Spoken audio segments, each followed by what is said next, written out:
Ayun, ang ganda ng panahon. Sunny. Spring na. Kailangan pa rin ng jacket kasi medyo malamig pero hindi na siya ganun kalamig. Na ng weather. Um, so yeah, lalabas na tayo. Sandali lang yung check-up ko. Pa-check up lang ako kasi lagay nga ako ng piercing dito. A month and a half ago.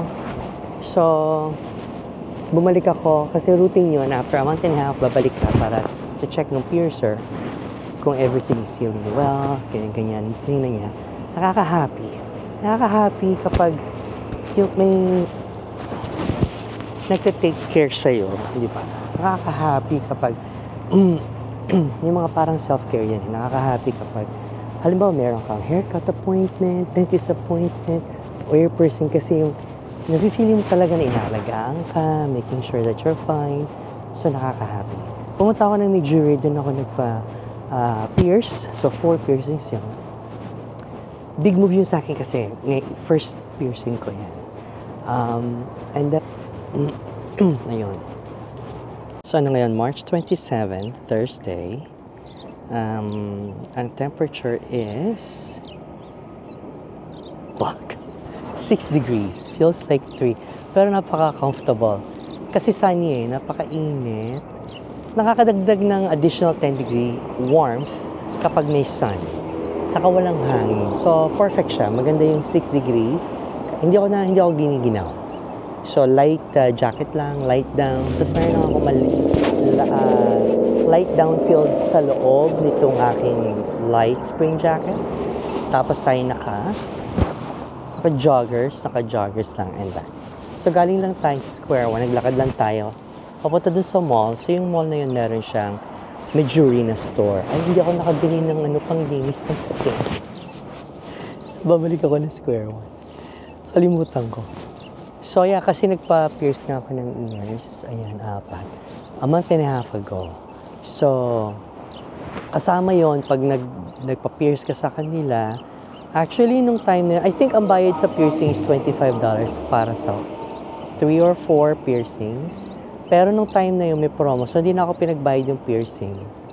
Tapos, bumili na lang ako ng mga studs na para ilagay. Yung studs na ginamit, na studs ang cute. Siya yung nag-suggest nun. Si Katie. Katie yung nag-pierce sa akin. Hi, Katie.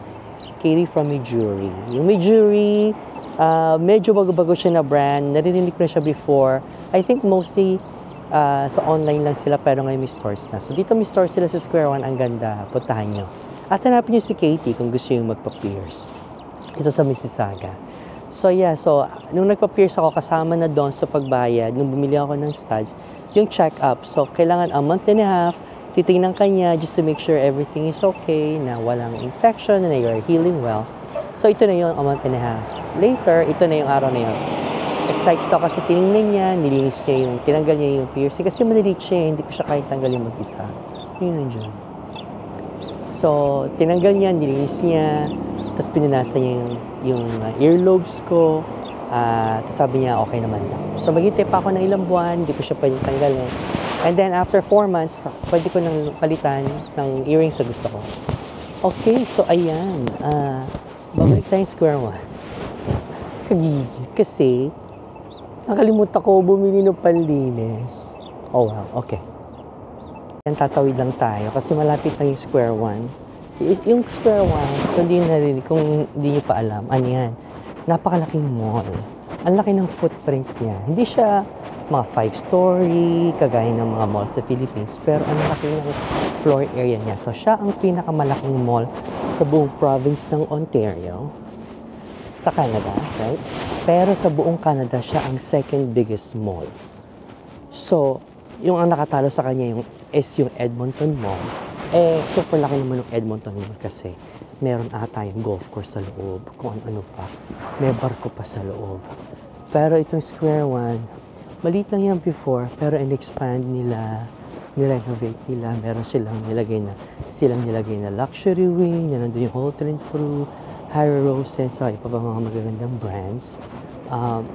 So, halimbawa gusto bumili ng mga Prada, Gucci, kung ano pa, nandun yan sa loob ng Hotel and Fruit.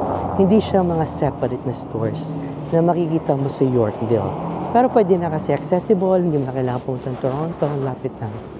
Tapos, Itong Square One area na to, ayan yung mall, sa tapat ko, tatawid lang ako. Tapos surrounded siya ng mga condos. So, na-develop na around the mall kasi malapit din to sa hindi pa makita ibang condos. Malapit to din kasi sa highway. So accessible. Malapit sa highway, malapit ka sa Toronto, siguro mga 20-30 minute drive nasa Toronto ka na. Malapit siya sa lake, yung Lake Ontario, bababa ka lang. Siguro mga 10-15 minute drive nandun ka na sa lake. Tapos, may mga schools din dito. Yung Sheridan College, Mohawk College, tapos University of Toronto, Mississauga campus. Tapos meron ding yung mga high schools, saka elementary schools around the area, saka churches. So maganda yung area niya for sure. So hindi siya kasing busy ng Toronto na super dami ng tao. Tama lang, sakto lang, may space ka pa rin, hindi masyado magulo. Pero lahat nandito na. Ngayon kung gusto mo naman pumunta ng Toronto, madali lang naman pumunta. Actually may go bus na matitake mo from here, dadaling ka sa Toronto. May go bus din na pwede kang dalhin sa ibang cities. Let's say York University, or let's say, basta kung saan, Niagara, basta yung go bus mo, dadala ka na. Nagko-connect yun sa GO train. Tapos yung GO train na yun, yung go bus pwede ka rin dalhin sa airport. Tapos meron din natin Mississauga bus na madadala ka sa Pearson Airport. So yung Toronto Pearson Airport, even though ang pangalan niya is Toronto Pearson Airport, nasa city yun ng Mississauga. Yun. So ang lapit namin sa airport. Siguro mga 10-minute drive, 15-minute drive, depende sa traffic, nandun ka na sa airport. So pwede ka mag-drive, pwede ka mag-Uber, pwede ka mag-bus. O yan, pupunta na tayo doon. Sa loob ng Square One ulit, dahil bibili ako ng pang-iwi, ng earrings. Ano pa? Okay. Hello. So, ayan, sa loob ng mall, may makita ka rin, ano ba tawag dito? Vending machine ng cake. So, Carlos Bake Shop. Carlos Bake Shop. Di ba sikat yun? So, meron silang vending machine dito. Ba hindi naka-focus? Ayan yung vending machine. So, kung gusto mo kumain ng cake, nagka-crave ka, ayan, pwede kang bumili. Yan ng kanilang, I think, birthday cake, carrot cake, or rainbow cake, carrot cake, may chocolate fudge, confetti cake. So yan, bayad ka lang, tap mo, and then magdi-dispense na siya. O, diba? Galing. So yan, maglalagay sa Arabica coffee dito sa area na to. Kasi malaking space mo dito sa gitna. Nakikita ko na yan sa vlogs. Tapos nakatikim ako niyan sa Union Station, kakabukas din. Sa Union Station sa Toronto.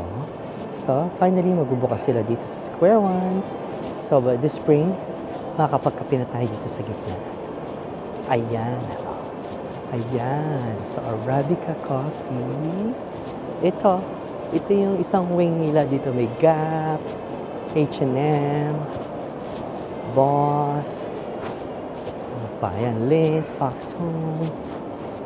Ayan. Dito tayo bibili. Malapit dito yung para sa panlinis ng aking piercings, earrings. Ayan, malapit na. Dito tayo sa Pierce bibili. Hindi ako dyan nagpa-pierce, pero dito nagbibenta sila nung kailangan kong product. Okay. Ito, tindang na galing, I think, sa Japan, Korea, mga skincare. Ayan. Dito tayo. Bukas ba sila? Okay.